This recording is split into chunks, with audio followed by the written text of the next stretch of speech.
captez mal le Wi-Fi chez vous et vous vous demandez donc peut-être si vous avez bien positionné votre box internet. Avant ou après un mur, est-ce qu'elle est trop proche de votre micro-ondes? Eh bien on va voir ensemble comment se comporte le Wi-Fi face aux obstacles. Bon, déjà le Wi-Fi c'est une onde, et une onde électromagnétique de type radio. Alors ça paraît compliqué mais on va simplifier ça. En fait, vous avez deux types d'ondes, les ondes mécaniques comme les vagues par exemple, et les ondes électromagnétiques. Et contrairement aux ondes mécaniques, les ondes électromagnétiques peuvent se déplacer dans le vide. Et ça, c'est plutôt utile. Et puis après, pourquoi de type radio? Eh bien ça dépend de la fréquence du signal. Un signal de type radio a une fréquence faible, ce qui se traduit par une longueur d'onde élevée. Et en fait, la longueur d'onde, c'est un peu la capacité du signal à aller loin et à bien pénétrer les obstacles. Et d'ailleurs, votre micro-ondes aussi, comme le Wi-Fi, il émet des ondes électromagnétiques de type radio. Bon, à la différence que vous ne risquez pas de cuire un steak avec votre box internet, tout simplement car l'intensité du signal Wi-Fi est beaucoup plus faible que celle d'un micro-ondes. Et que votre micro-ondes, lui, il converge les ondes au même endroit, c'est-à-dire vers le plat, alors que votre box, elle, va les diffuser partout dans la pièce.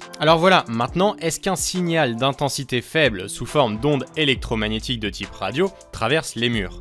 Eh bien la réponse est ça dépend. Ça dépend des murs en fait, c'est-à-dire du matériau du mur et de son épaisseur. Mais ça dépend aussi de votre configuration Wi-Fi, parce que votre box internet peut émettre à différentes fréquences, comme 2,4 ou 5 GHz. Et le Wi-Fi de 2,4 GHz pénétrera mieux les obstacles que le 5 GHz, mais sera moins rapide. Alors avant de parler d'obstacles, parlons rapidement d'interférences. Donc voici les différentes sources d'interférences en fonction de la fréquence Wi-Fi utilisée. Globalement, l'idée c'est d'éviter d'avoir ces éléments-là à côté de votre réseau Wi-Fi, sinon ça risque de créer des interférences et je vous laisse mettre pause à la vidéo si ça vous intéresse de rentrer dans le détail. Et ensuite pour les obstacles, eh bien il y a des matériaux qui se traversent bien, comme par exemple le verre, le bois de manière générale, les cloisons sèches comme les cloisons en placo par exemple, et certains types de pierres quand elles sont suffisamment poreuses et pas très épaisses. Puis il y a des matériaux plus difficiles à traverser, comme par exemple le marbre, le béton, notamment le béton armé, qui est un matériau assez dense avec des armatures à l'intérieur, qui peuvent poser des difficultés au Wi-Fi pour les traverser. Puis les parois vitrées en double vitrage, et tout ce qui est pierre et roches denses, comme par exemple le granit, seront aussi difficiles à traverser pour le Wi-Fi. Enfin, le métal est un matériau qui réfléchit le signal et qui donc, par définition, va empêcher le Wi-Fi de le traverser. Voilà, maintenant, le plus simple reste quand même de faire des tests. Vous pouvez placer votre box internet à un endroit, puis mesurer le signal Wi-Fi depuis votre ordinateur. Je vous mets une vidéo en description si vous souhaitez savoir comment mesurer la puissance de votre signal Wi-Fi depuis votre ordinateur. N'hésitez pas à nous donner vos meilleures idées en commentaire, à vous abonner à la chaîne, à commenter, à liker la vidéo, et on se retrouve pour plus d'astuces et de tutos en une minute.